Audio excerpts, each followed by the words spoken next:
ఈ సైట్ వచ్చేసి కాకినాడ గాంధీనగర్లో చేయడం జరిగింది. అపార్ట్మెంట్లో పెంట్ హౌస్ అన్నమాట.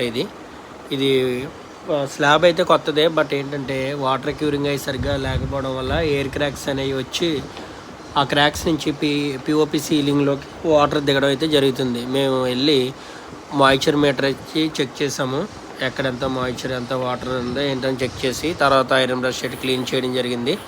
మొత్తం టెర్రస్ అంతా ఐరన్ బ్రష్ షీట్ క్లీన్ చేసాము. పారాబిట్ వాళ్ళు వచ్చి ఒక 6 ఇంచెస్ అట్లా క్లీన్ చేశారు. క్లీన్ చేసి మనకైతే డస్ట్ అనేది లేకుండా మొదటగా మనమైతే ఐరన్ బ్రష్ పెట్టి మొత్తం స్లాబ్ అంతా క్లీన్ చేయడం జరిగింది. క్లీన్ చేసిన తర్వాత ఎయిర్ క్రాక్స్ అయితే ఏమున్నాయో క్రాక్స్ని హ్యాండ్ కటింగ్ మిషన్ పెట్టుకుని విగ్రూ కటింగ్ చేసుకున్నారు అనమాట. అట్లా కటింగ్ చేయడం వల్ల మనం వేసే కెమికల్ అనేది ఆ యొక్క క్రాక్లోకి లోపలికి వెళ్ళి ఫిల్ అవుతుంది. సో మనం మొదటగా అయితే క్లీనింగ్ అయిపోయిన తర్వాత కటింగ్ మిషన్ పెట్టి క్రాక్స్ అన్నట్ని విగ్రూ కటింగ్ చేసుకోవాలి.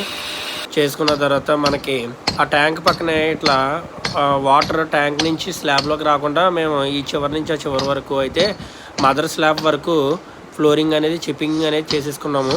ఎందుకు నిమిత్తం అంటే దాంట్లో కెమికల్ ఎట్టి ఫిల్ చేసుకుని అలా ఫిల్ చేయడం వల్ల ఆ ట్యాంక్లో వాటర్ కానీ ఆ పక్కన పడిన మెట్ల దగ్గర పడిన వాటర్ వీళ్ళ స్లాబ్లోకి రాకుండా మేమైతే దాన్ని ఫిల్ చేయడం జరిగింది. తర్వాత మనం ఒక LaTeX coating with cement mix చేసుకుని ఒక కోటింగ్ అయితే పారాబిట్ వాళ్ళు 6 ఇంచెస్ వరకు టెర్రస్ మొత్తం ఒక కోటింగ్ వేయడం జరిగింది. అట్లా కోటింగ్ వేయడం వల్ల మొదటగా క్రాక్స్ అయితే కట్ చేసాం చూసారా, ఆ క్రాక్స్ లోపలికి ఈ యొక్క కెమికల్ లోపలికి వెళ్ళడం వల్ల ఫిల్ అవుతుంది. ఫిల్ అయ్యి దాంట్లో వాటర్ డ్రాప్స్ పడినా సరే మనకి కిందకి చమయింపు అనేది రాదు. సో మనం అలా చేసిన తర్వాత డాక్టర్ ఫిక్స్డ్ పియూ సీలెంట్ తీసుకుని ఆ యొక్క క్రాక్స్ ఫిల్ చేసుకున్నాం. మొదటగా అయితే లాటెక్స్ వేసుకున్నాము. అది డ్రై అయిపోయిన తర్వాత ఒక 2-3 అవర్స్ తర్వాత మనం ఆ క్రాక్స్ అన్నిటిని పియూ సీలెంట్ అనేది పెట్టి మనం ఫిల్ చేసుకున్నాం.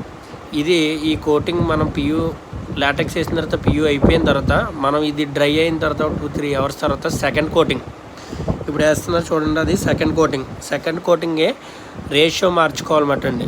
అంటే cement ratio, water ratio, chemical ratio మార్చుకుంటే మనకి అదొక బాండింగ్ మనకి ఎక్కువ కాలం వస్తుంది. సో ఇది 1:2 రేషియోలో సెకండ్ లాటెక్స్ కోటింగ్ వేయడం జరిగింది.